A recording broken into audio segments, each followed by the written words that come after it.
Hello, and welcome to this special and very important news program on Fungi and Fungals Network. In light of recent reports on climate change, we would like to consider the following question with you, the public. Will plants survive? According to the Intergovernmental Panel on Climate Change, a body of the United Nations, human emission of greenhouse gases, such as carbon dioxide and methane, is the primary cause of climate change. The current atmospheric concentrations of carbon dioxide, methane, and nitrous oxide are the highest that they have been in the past 800,000 years. Fossil fuel combustion paired with population growth are largely responsible for the increased greenhouse gas emissions. Simply, a higher concentration of gases in the atmosphere allows for the absorption of more heat, leading to global warming. Plants hold an invaluable place in ecosystems. They carry out photosynthesis, in which they take carbon dioxide out of the atmosphere to produce their own food, sugars, and in the process they release oxygen. Life as we know it depends on plants for existence. Without plants, we would lose our population of herbivores, and without herbivores, carnivores, which include humans, could not exist. Each population of plant species has a preferable climate envelope, or an optimal zone of temperature, precipitation, and soil moisture that it needs for growth. As climate changes, this envelope moves across the landscape. Thus, plants are left stranded in conditions that make survival difficult. Stay tuned, because later we have Dan the Science Man here, ready to explain the implications of climate change. But first, let's turn it over to Sase, our wonderful weather woman. Do you believe in climate change, global warming? If you live in America, especially the northern part of the area, and you look at what happened around you, then you probably would think that the rest of the world is being dramatic. But are they really? Let's take a look. So here's the data from land and ocean temperature percentile, and this shows that the rest of the world is red. It's mostly red, and red means that it's warmer, and blue means colder. And you can see that the rest of the world is red, which means that they experience warmer temperature during February 2019, which is just 3 months ago. And then, if you look at the part of the United States and Canada, they experienced the coldest month, the coldest temperature during February.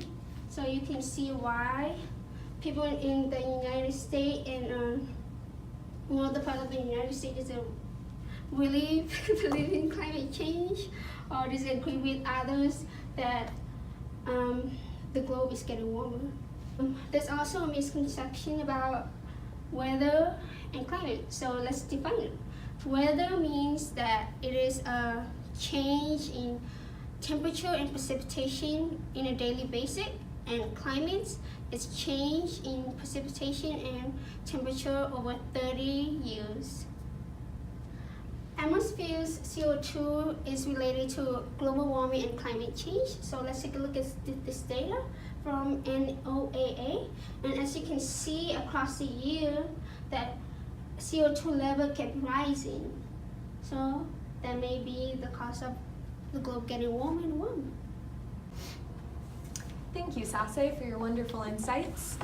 And now, as alluded to before, we have a very special guest, a specialist on this matter, and we are going to turn it over to him to get his opinion.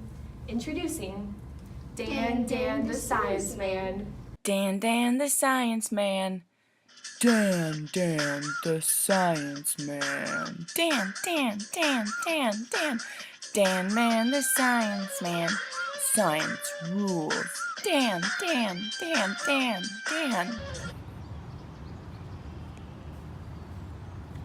Hey guys, thanks for having me on. So let's get right into climate change, let's get right into weather. I talked to some friends over at phys.org, and they did an awesome job looking at this research that they did on how plants are affected by increases in temperature. And what they found was that with increase in temperature, they'll actually grow taller to dissipate the heat, right? And with dissipating the heat, there's some issues that will come arise. So we see a decrease in stability, we see a decrease in protein synthesis, which then can cause also a decrease in carbon production, which is the cells in a plant's way of actually forming a strong structure. So with that then, that's bad because plants will bend, and bending is just horrible, right? Well, really not actually. Bending is fine. But the problem can arise is when we get all this water and rain, like we've had just last night, come down on us, and all of a sudden we don't have the structure to keep ourselves upright. So we fall over, maybe we break and fracture and we die, and that's not good. So climate change can really cause an effect on this issue. And so hence, also with climate change, plants just can't get up and move, right? Because they don't have feet, they can't just get up and walk like all these animals can. So with plants, we will see a huge loss in biodiversity if our plants aren't able to adapt, right? So with adaptation, we need to do something about all the things that we're doing to the atmosphere. And with that, it matters. Biodiversity is super important. Jesus loves all of his children, right? Not just some, but all of them. If all of Jesus' children are happy, then Jesus is so happy in his heart. But if some of the plants in our community aren't doing well, Jesus might not be very happy, and the plant community won't be happy, because there could be an increase in disease tolerance if there is biodiversity. So we need it, and it's great. So now I want to talk about also CO2, because plants, they consume CO2, and CO2 is so important, right? Because it's photosynthesis is what we use. It's what plants use, I should say.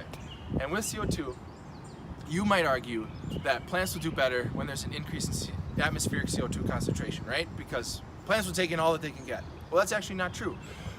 It's been found that plants will actually kind of hit an upper limit in which they can only take in so much CO2. And with that then, when we are still emitting all of the CO2 into the air, that will still increase, and the concentration of CO2 will still go up.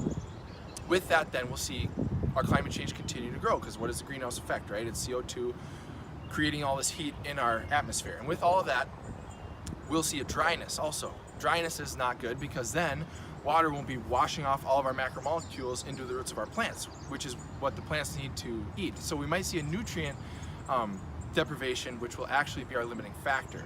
So with all the CO2 that we're pumping into the air, initially we might see an increase in plant productivity. But over the long period of time, nutrient availability will actually become the problem. And with that then, we can't just put more nutrients in the ground, because we'll see all kinds of other issues. So basically what we want to see is a decrease in CO2, because CO2 won't help in the long run. And with that then, with the increase in CO2, plants not doing as well, biodiversity will suffer, because plants simply cannot all handle and adapt to all the changes that are occurring around them. And with that, all these animals on campus, they can adapt, but they can't adapt to the extremes that, well, plants especially can't. And on campus, you might say, well, I don't see as many turkeys, or the grass just doesn't quite look as green. Well, maybe the green grass thing isn't really an issue, but subjectively, I think the grass isn't quite as green nowadays with all this CO2 in the air. But in the end, I think that it's really important for us to just take a step back and look at what we're doing and say, hey, maybe this CO2 increase isn't a good thing. And my prediction is that we're going to continue to see a decrease in plant productivity and decrease in biodiversity, and we might lose some of our plants here on campus even, because we aren't adjusting to the changes that we're seeing. Thanks, guys. Wow, thanks, Dan the Science Man. Yes, always full of such wonderful insight. And now, for the final segment of this special, we will be turning it over to Kennedy Anderson, our top field reporter, who is going to be making predictions about the future of our campus. Thanks, Abby and Sase. I'm out here live at Bethel University in the grassland. So grasslands are ecosystems with a relatively dry climate and a strong seasonal climate, which makes them really sensitive to climate change. So overall, the drier and hotter conditions of climate change will lead to the encroachment of new species and wildfire, and desertification is likely to happen. Any increase in temperature, whether that's seasonal, annual, temperature minimum or maximum, will have a really damaging effect on these ecosystems. Vegetation will probably shift from C3 to C4 in grassland communities, and these phenological shifts will impact ecosystems and their species, as well as composition and plant productivity. The biggest impact in the grasslands is plant productivity. In a study done by the Area of Climate Ecology in 2018, 2018, over 14 years they found that across all ecosystems, grasslands were the most sensitive to change in temperature when it came to net primary productivity. When you looked at the potential of primary productivity and the actual primary productivity, there's the biggest gap in grasslands, so that could have some really damaging effects on the grasslands here at Bethel University. Now I'm going to pass off the mic to my twin, Kennedy Anderson, live in the deciduous forest. Thanks, Kennedy. I'm out here live in the deciduous forest on Bethel University's campus here to talk about climate change too. So climate change will also have a great impact on the deciduous forest. The increases in temperature will cause an increased length in the growing season, shifts in geographic ranges of some tree species that will likely move north, and as well as the risk of extreme precipitation. So when we're looking at climate change, the most dangerous thing about it in the deciduous forest is the changes of precipitation. So drought and flood, the change in time of snowmelt will alter water availability and therefore nutrient availability. So water and nutrients go hand in hand when it comes to a tree and any plant's ability to grow. So out here in the deciduous forest, it would be really, really important that water levels don't change in the soil. And with climate change, that really isn't a possibility. And so plants will survive, but not many plants will survive. And they would really, really, really change over time in the next 200 years. So thanks so much. Back to you. Thanks, Candy. That's very insightful. So will plants survive? Well, that depends on us, because climate change is the cause of accumulation of CO2 in atmospheres, and those are mainly caused by human interference, such as afforestation, deforestation, burning fossil fuels, and using modified fertilizer for plants. Yeah, so as Sase was saying, it's largely humans' fault that we are seeing this climate change. And so if we continue behaving as we are right now, the future seems bleak. Plants seem like they're going to die or they're going to have to change. And that would have a direct impact on humans in our day-to-day living. The Fungi and Fungal Network wants to encourage you, the public, to do your part and to reduce your carbon footprint, to carpool, to use reusable bags and reusable water bottles. Do what you can so that the climate change will not ultimately lead to the decimation of our plants. Thank you and good night.